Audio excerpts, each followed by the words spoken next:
Salutations everyone, Samachonga here, and today we'll be getting into the Ancient box deck this time around. Like I said in the last video, this is going to be the other version of what is the Future box deck, where you got Ancients this time around. And these boys work differently. They rely off of a different mechanic that we're going to get into in this video. So that being said, we're going to start off with one of our main attackers, which is Roaring Moon.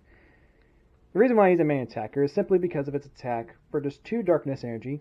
This attack can do 10 more damage for each ancient card in your discard pile.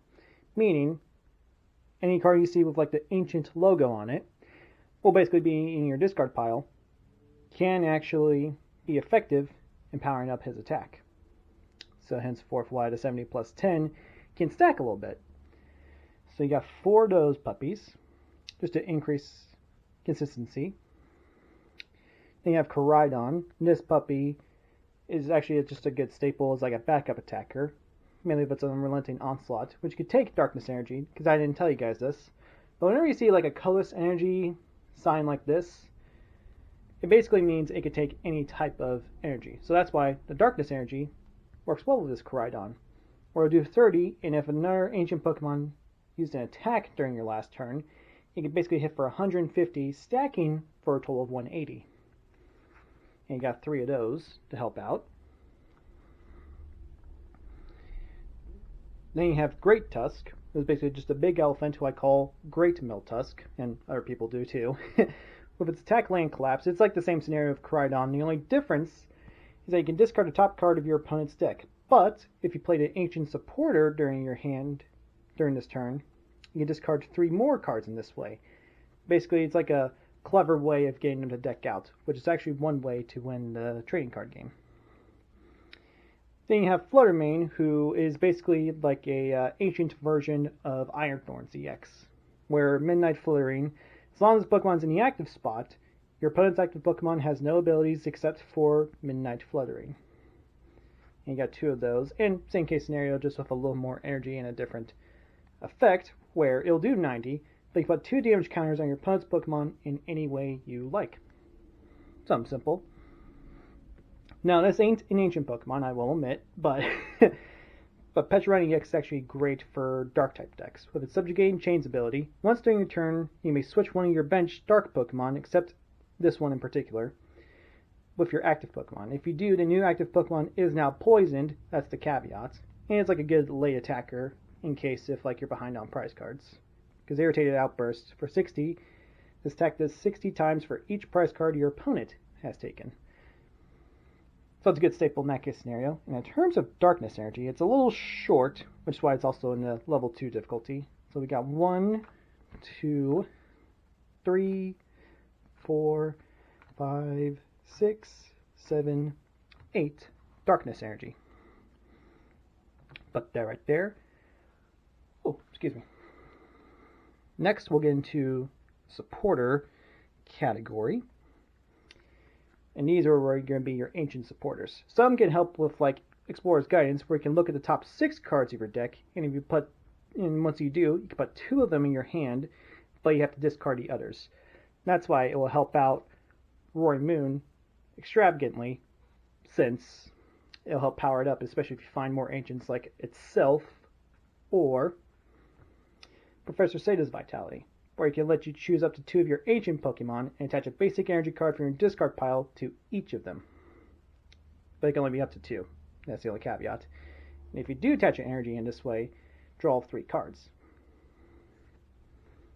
You got 4 of those as well. And of course we got some Arvins. We don't have much since you got Explorer's Guidance to basically be your Arvins in this deck. So you don't have to worry about it too much, at least in my variation. You got 1 boss, because you don't have to worry about it too much, I would say. And you have 1 Black Belt's training, because the main con, I will admit, about this deck, and at least from experience on my book, they're all like single prizers for the most part, and single prizers are the little small Pokemon like this. They won't do much damage. So we have Black Belt's training to help do 40 more damage to your opponent's active Pokemon EX before a whole applying weakness and resistance mumbo jumbo. It's a factor, trust me. It's always a factor, especially weakness. And next we'll get into the items, which there are quite a bit in this one, I will admit. Then we got some earthen vessels. Got at least 3 of them. Normally some decks run 4. I just run 3 just because I don't have much of them. I use them for other decks, to be honest. Got energy switches, which is actually a really nice item card, where I can move a basic energy from one of your Pokemon to another one of your Pokemon. So in case if you're like in a stalemate where your Flutter Mane's stuck in the active, and he has like all that energy to take up, move like 1 darkness energy to it, and you can basically retreat it to get it out of the active. If you needed to, of course. And that's why you run 2 as like a case scenario.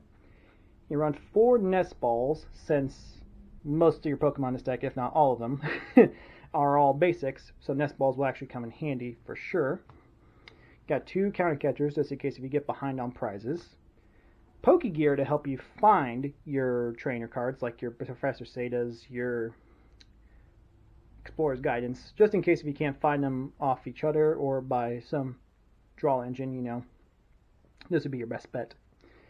And we got like just 2 Ultra Balls in a case scenario, a Super Rod to grab any Pokemon or energy, Superior Retrieval to receive that energy, Pile Pad to kind of repeat your Ancient Supporters effects, like if you were to bring back in, say, another Saga's Vitality or Explorer's Guidance, this Pile Pad could actually come in handy for that. Or in case if you had like discarded a supporter card off of like a bad hand, you know, and you felt like you had to waste it, this could help out with that. Then Night Stretcher, basically you could grab a Pokemon or a basic energy from the discard pile into your hand, but you can only choose one. That's the only caveat. Then Brilliant Blender is the interesting thing about this deck, where it's an ace spec where you have to search for 5 cards and you have to search the deck for up to 5 cards and discard them. Meaning, any ancient card you do find in your deck, even stuff like we'll get into ancient booster capsules, could help aid with your Roaring Moon's attack power. So that's why I run that in there. And why we run 4 ancient booster capsules, which give it a different effect, like the future booster capsules, but the difference is that it gives it plus 60 health, and it recovers from all special conditions and can't be affected by them. So that's great.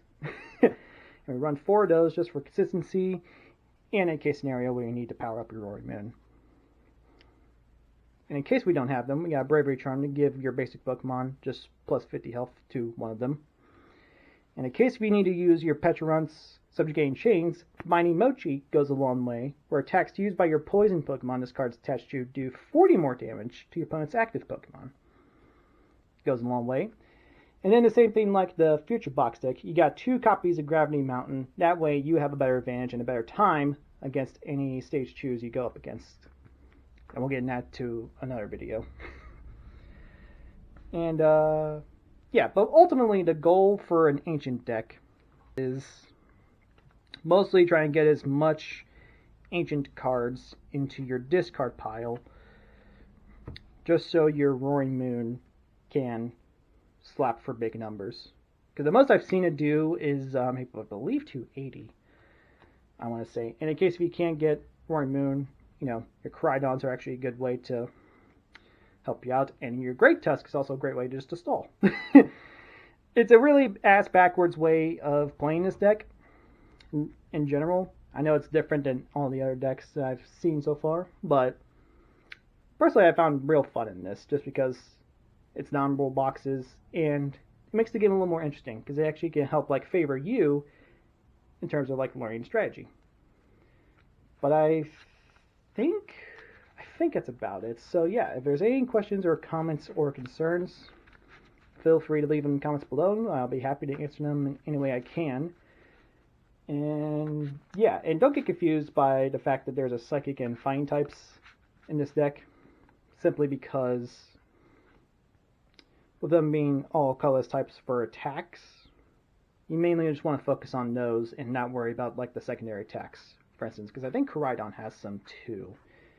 Yeah, like we're not going to really focus on those attacks. We're mostly focused on the ones that take less, but also are just take any type of energy. Stuff that helps with like any confusion. That explains that. But yeah, I thank you all so much for watching. Comment, like, subscribe, and I'll see you all in the next video. Have a good day.